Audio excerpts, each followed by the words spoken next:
Okay, we can start. So this today topic is this hazard analysis in critical control point. So this topic is very important. Okay, because if any processor is there, food processor is there, food manufacturer is there, and if they want to start the business, especially the seafood processing industry, so they must have to follow this HACCP, that because they are having a 7 principle and they must have to follow the 7 principle of hazard analysis and critical control point. So we will study in detail. Okay. Besides this course, we are also having a one course that is a quality means assurance and quality control. That subject is there. So there you will study in detail about this hazard analysis and critical control point. Okay. So we will start one by one.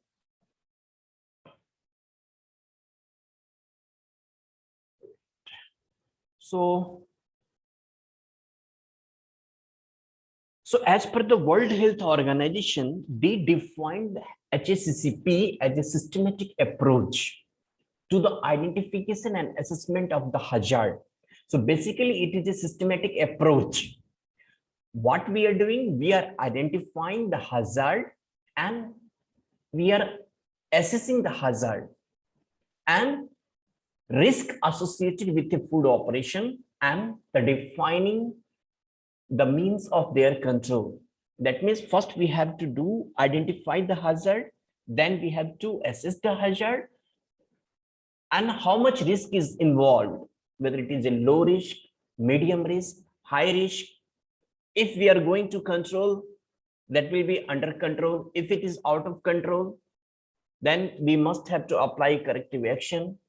So that is the has a definition that World Health Organization in 1993 they have defined as a systematic approach where we are applying into the food business or food manufacturer or food processing industry is there. So they must have to apply HACCP. If we are applying HACCP, definitely we are ensuring the end product. End product means, say for example, we are preparing some ready to eat product or ready to cooked product. So at the end, we are not going to test. Why? Because in the beginning, we have applied this HACCP. So definitely we are ensuring that the end product will be safe for the consumer.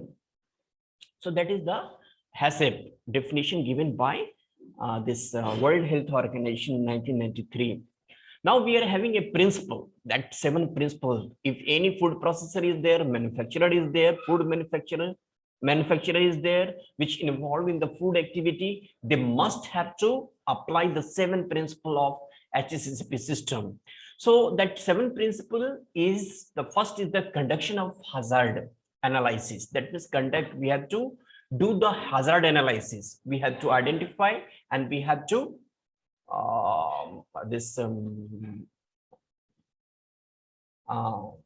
we have to assess the hazard, and we are also having to assess the risk, how much risk is involved. So first principle is the conduction or identification of hazard or conduct a hazard analysis. Second is the determination of critical control point. So critical control point is a very important point where we are controlling the hazard. So critical control point, again, we are having how we are taking a decision that particular hazard is under control or out of control. So for that, we are having a tree. That tree is known as decision tree, CCP decision tree. So if we are following the CCP decision tree, based on that, we can say that the particular hazard is under control or out of control. So second is the determination of critical control point. So in critical control point, basically it is a step It is a step we are employing in the food operation. Suppose if we want to prepare a frozen fish fillet, so how we will prepare frozen fish fillet? So for that we are having a flow chart. So if we are means drawing a flow chart, so some step will be there. If there is occurrence of the hazard, it should be under control.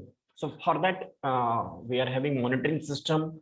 What hazard is there? Whether it is a high risk. If we are not going to control, then definitely it may affect the population. It may affect to the consumer health.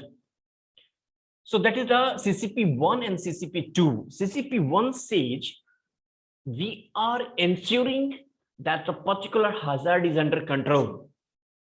CCP1, based on the decision tree, CCP decision tree, we are telling that particular hazard is under control. But CCP2 will minimize the hazard, but will not assure the control of the hazard.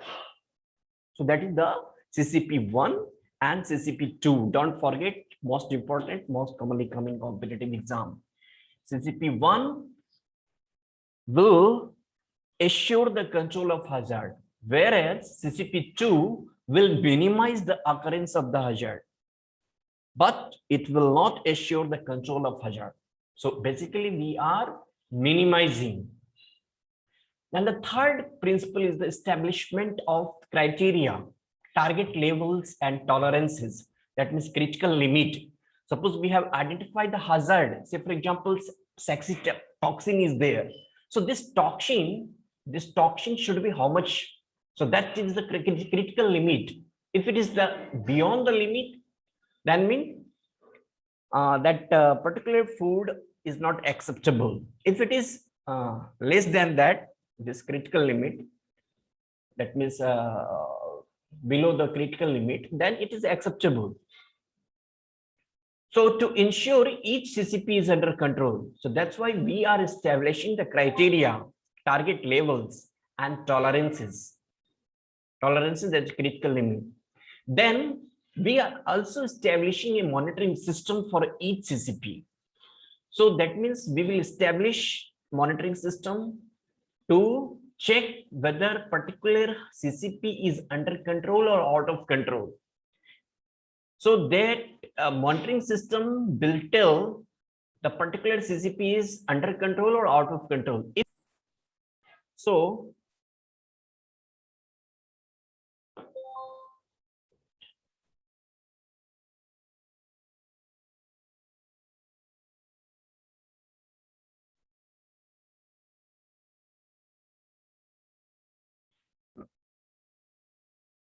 monitoring system will produce a result that particular CCP is under control or out of control. If it is out of control, then fifth principle is the establish corrective action when that CCP is not under control. Okay, so that monitoring system result based on that, if it is deviating, then we must have to do corrective action. Then sixth principle is the establishment of procedure for verification. That is also very important principle that we must have to establish that procedure for verification. So this verification system itself, that if any food processor is there, food manufacturer is there, so this verification report will tell whether that manufacturer or food processor is following this HACCP in a correct way or not. Okay, so that verification system will tell. Then seventh is the last one, but most important, established record and documentation. So whatever the activity we are applying, right from the receipt of the raw material to the end product, so we must have to keep all the record, all the documents in a proper manner. For what purpose? If any verification, if any inspection team is coming for audit, if it is coming, we must have to produce this record and document to that team so that they will assure that this processing plant or manufacturing food manufacturing plant is following this HACCP in a proper way. So these 7 principles they must have to follow. If any manufacturer is there that are involved in the food activity, they must have to follow this HACCP. If we are following HACCP, that means we are assuring the end product is safe for the human consumption. Okay. Then we will go one by one the principle. First is the conduct a hazard analysis. So first of all, we are talking about this hazard. So basically this hazard is what? So this hazard is a biological, chemical or physical agent. It may be physical, it may be chemical, or it may be biological agent. When in or condition of food, that means if it is present in the food, having a potential to cause adverse health effect. That means it must be present in the food. And if it is present in the food and such type of food, if any consumers, if any consumers is means taking that contaminated food, having this hazard, whether it's the physical, chemical or biological, that means they are having their health will be affected. Okay, so that is the definition of hazard. So this hazard analysis required 2 essential ingredients. The first is the appreciation of the pathogenic organism, and second is the detailed understanding of how this hazard could arise. First, what we have to do, if any pathogenic organism is there or not. Pathogenic, that means they having a adverse health effect. Okay, it can cause the adverse health effect to the consumer. If it is occurring into the food, we must have some traceability. We must have a sources from where it could arise. So we are having some system right from the receipt of the raw material. So that traceability should be there if any hazard is occurring into the food operation. So this hazard, hazard, we are having this physical, chemical or biological. Say for example, if any employee is working in the seafood processing industry, having a male or female, they are having a means habit of wearing the ornaments. Say for example, this woman will wear the ornaments like bangles, rings, earrings. So if they are means wearing such type of ornaments, so they are not allowed to work. If they are going in for food operation, they must have to remove all the ornaments. So that is the physical hazard. Means say for example, this jewelry is there, buttons is also there. Employee practices, they put bangles, earrings, nose rings. Then this ring is there. Then glass is there. glass होते हैं ना, खाते खाते हमारे मुंह में glass का टुकड़ा भी आ जाता है. So bottle is there, means glass के अंदर में जो है sources क्या आएंगे, bottles आएंगे, jars it may comes, light fixtures, utensils, glass की utensils भी होती हैं. If it is break, definitely there is a chance it may contaminate to the food. So there is a chance that this glass may occur into the food. Then thermometer, which is used for measuring the temperature. If it is break, then it may also contaminate the food. Metals, especially nuts, equipments we are using, utensils we are using, equipment. Then equipment accessories we are using. So nut, bolts, screw, steel, metal hooks. So it may comes under the metal. That is the physical agent or physical hazard. Stones भी हमारे खाते खाते हमारे मुंह में आते हैं.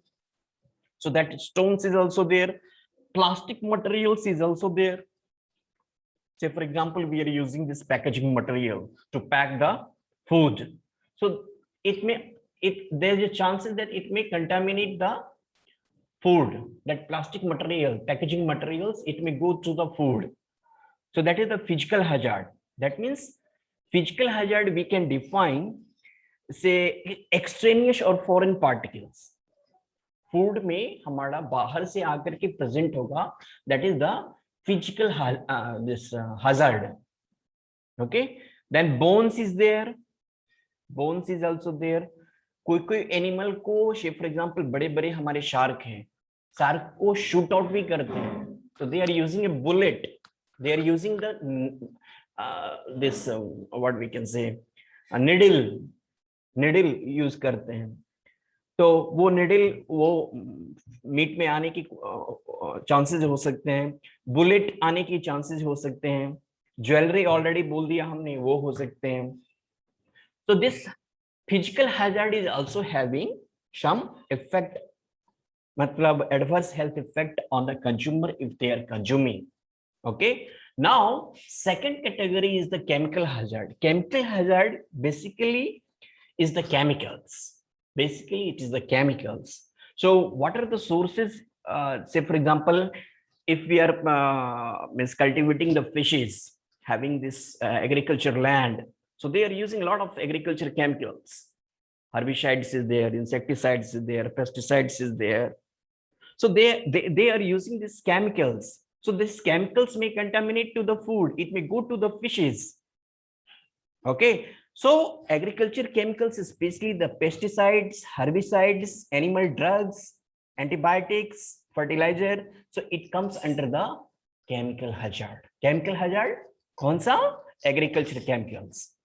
Then plant chemicals, say for example, this food processing industry is there. So they are using a lot of chemicals for cleaning purposes, sanitizing purposes. They are also using a different kinds of oils and lubricants for the machine and machinery. They are also using paints, pesticides. Suppose हमारे जैसे घर है, घर में हम देखते हैं रात में सो जाते हैं, हमारा कॉकरोच चलने लगता है. So what we are using? We are using to kill the cockroach. Some chemicals we are using. So that's why the processing plants, they are also using such type of these chemicals to kill the insects, to kill the pesticide means other insects. Then naturally occurring toxicants. कुछ food में क्या होते हैं? By nature it may present in the food. Say for example, we are having this paralytical shellfish poisoning. This it is also called as sexitoxin. Okay, so this sexitoxin basically it is a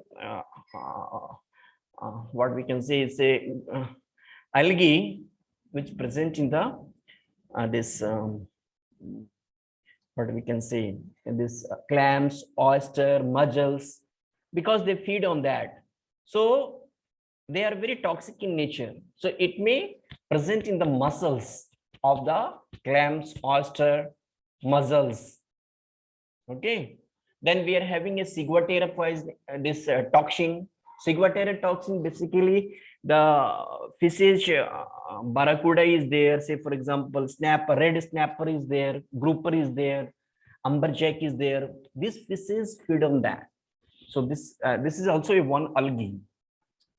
Name is that Gambardiscus toxicus. Gambardiscus toxicus. So they feed on that and they accumulate their toxin into the muscles. And if peoples are consuming such type of species which fed on this algae Gambardiscus toxicus, they must have a toxin accumulated in the muscles. And if they are consuming, they will be suffered from this illness. What illness? तो generally itching हो सकते हैं, then allergy हो सकते हैं, then उसको क्या बोलते हैं, rashes हो सकते हैं. So like that we are also having a other toxin that is called a neurotoxic shellfish poisoning is there. So this is also because of the presence of this red tide Gymnodium brevi, this red tide algae Gymnodium brevi, which is also commonly this toxin is called as this brevitoxin, Gymnodium brevitoxin. So this is also because of the presence of the red tide. So in competitive exam it becomes the red tide indicator. So we must have to answer it is a Gymnodium brevi, and the toxin which accumulated in the fish muscles, especially shellfish. So that toxin is known as brevitoxin. Then we are also having amnesic self-fish poisoning because of the toxin domoic acid. Domoic acid, and this is also caused by the algae. That algae is called a Nitzschia pungens. Nitzschia pungens. Okay. Then we are having a diuretic self-fish poisoning. So this is also present in the shellfishes, and the toxic compound is the ocadoic acid. Ocadoic acid. Okay. So especially the mussels, scallops, clams, they feed on this Dinophysis forti species is there. Then we are also having mycotoxin. Mycotoxin, that means the fungal toxin. Fungal toxin because of this aflatoxin. Aflatoxin. Have you heard about this aflatoxin? So all this naturally occurring toxin is also comes under the chemical hazard. Now we are having this biological hazard. Biological hazard is mainly because of the presence of the pathogenic bacteria and viruses and this fungus. So this pathogenic bacteria, especially say for example, Clostridium is there, then Salmonella is there, Staphylococcus aureus is there, Vibrio is there, Shigella is there, E. coli is there. So they are pathogen in nature because they are having the ability to cause a disease. Again, in the biological, we are having two terms. One is the intoxication and another one is the infection. What is the difference between intoxication and infection? Intoxication and infection. What is the difference?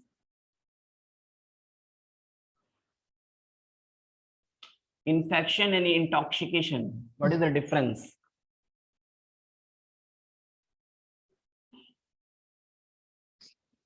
Hello? Infection and intoxication. What is the difference? Both are same or different? Sir वो intoxication कोई drug और कोई infection जो virus through हो जाए through infection. Anjana का आवाज जो है क्लियर नहीं है, नेटवर्क का इश्यू है. अंजना का आवाज क्लियर नहीं है, network issue. Anyone? Difference between infection and intoxication.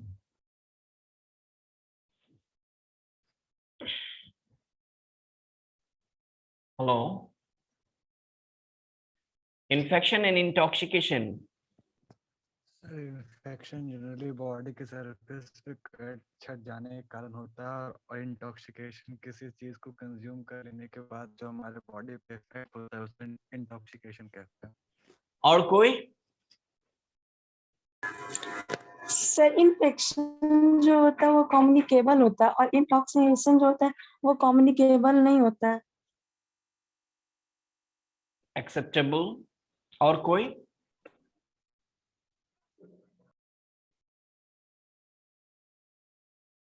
और कोई? Okay, now I will tell. See, infection and intoxication. जैसे इन्फेक्शन. एग्जाम्पल दे रही हो, बताओ.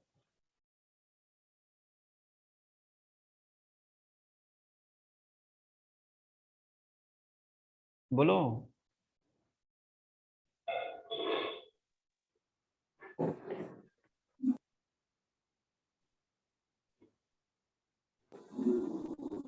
ओके. सर डायरिया जो हो गया इन्फेक्शन से हो गया और वोमिटिंग वगैरह जो हो गया वो इंटॉक्सिकेशन से होता है.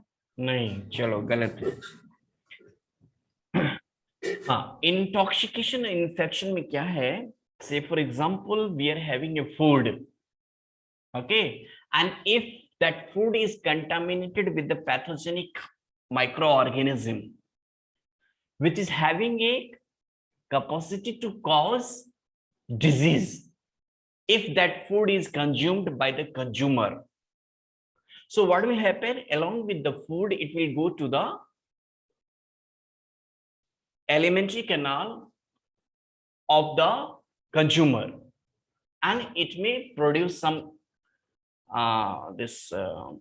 infectious agent, or we can say it may adhere to the surface of this alimentary canal, and it may attach to that alimentary canal and may release some compound, infectious compound.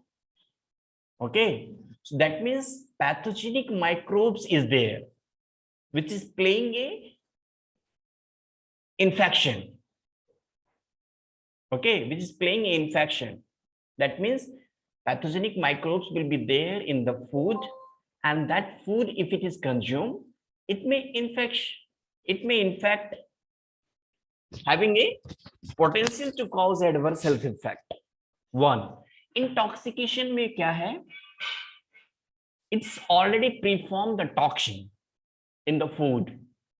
In food, already preformed toxin is there, and already preformed toxin, if the consumer is consuming, so they may suffer from the toxication.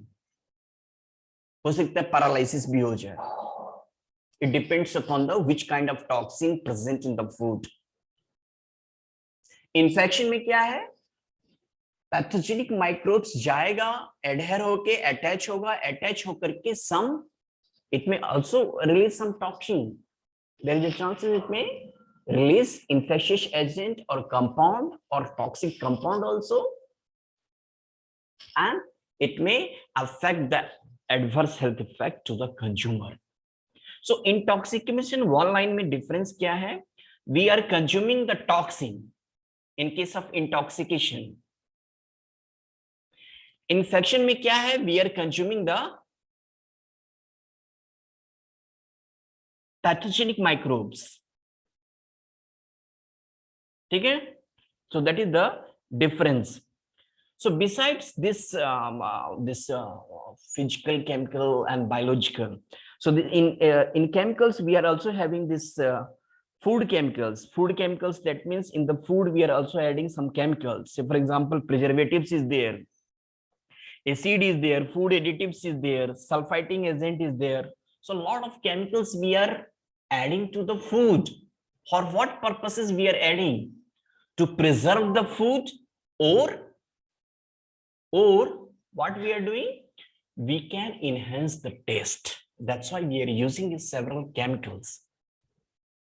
So that is also a chemical.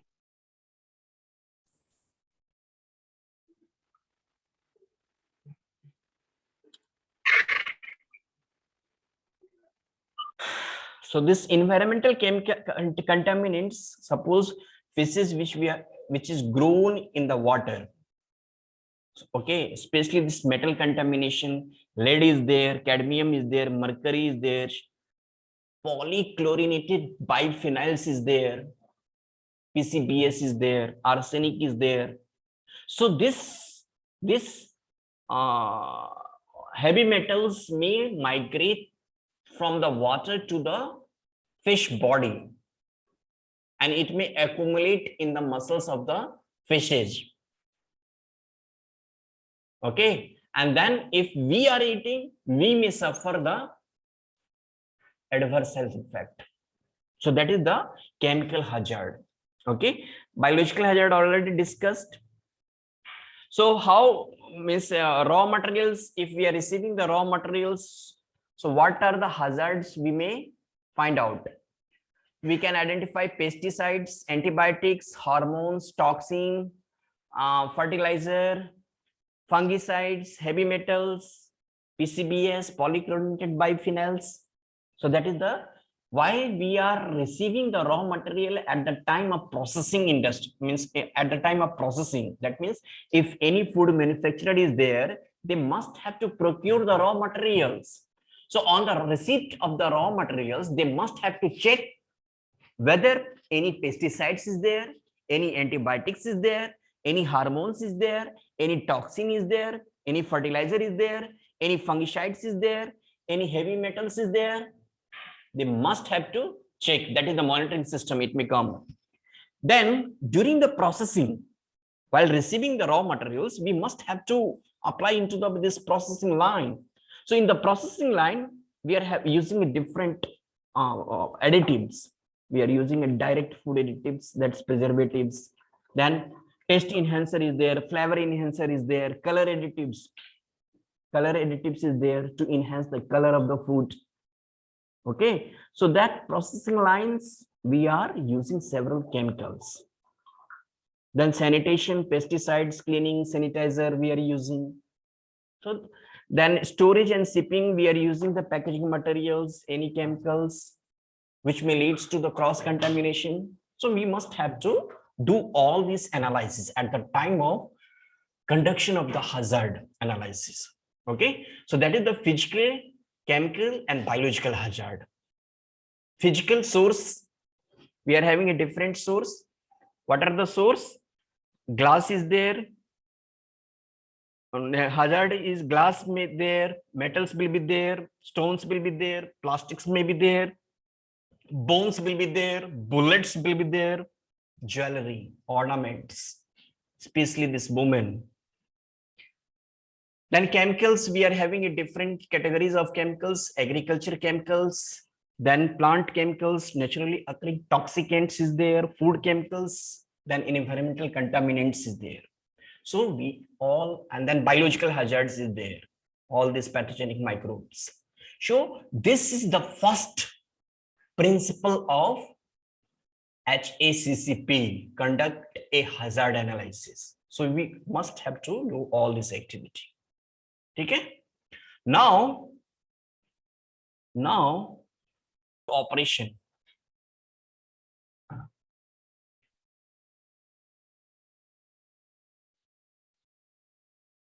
Okay, CCP is a step or procedure that can be applied during the food operation. Why we are applying? To prevent or eliminate or to reduce hazard to an acceptable level. How? By using the आवाज नहीं आ रही है sir. Now you are listening?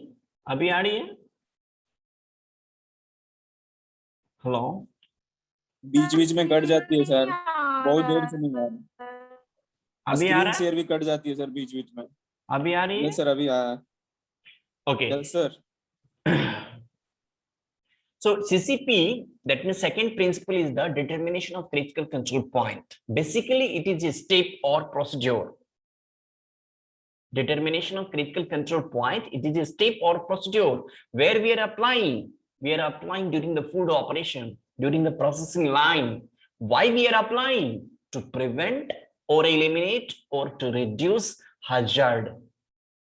What kind of hazard? Physical, chemical or biological hazard. To an acceptable level.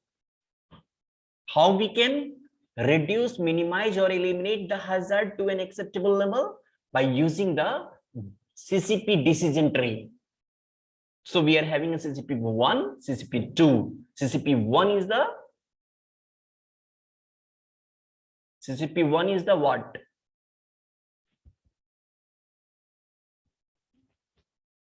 CCP1 is the what? Hello?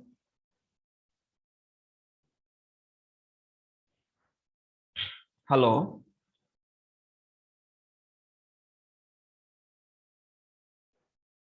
Hello?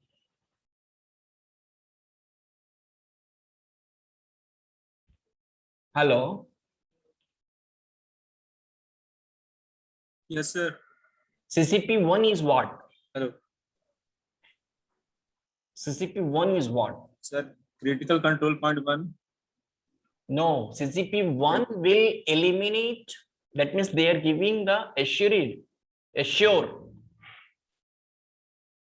CCP1 जो है वो हमें assure करता है that we have eliminated the hazard. But CCP2 will not assure for elimination of the hazard. It will tell that we have minimized the hazard. Okay, but CCP1 is complete elimination of hazard. Okay, CCP1 will assure the control of hazard. CCP2 will minimize but not assure control of the hazard. Okay, so this is the second principle. Then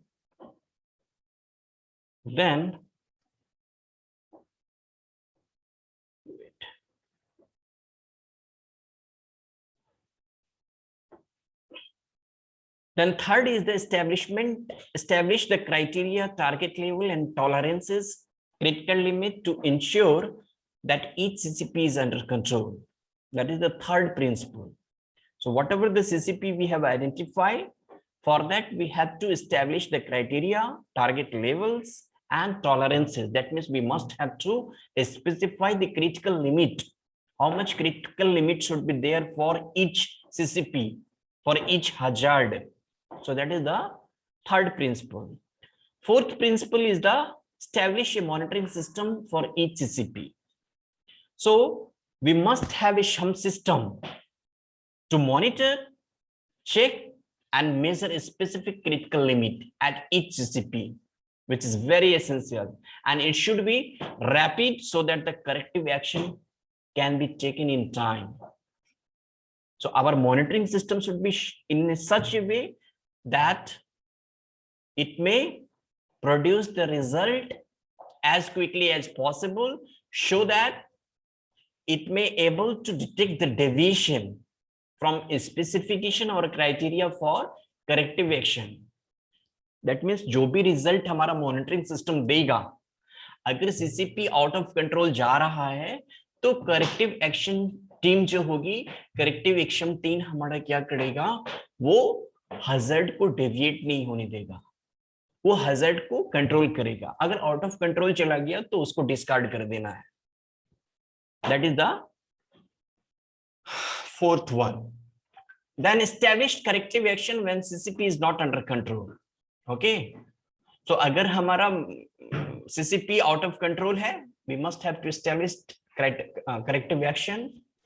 So the action must be taken immediately when monitoring results indicate that a particular CCP is not under control. Action must be taken before the deviation and leads to the safety hazard. That means monitoring के बाद में corrective action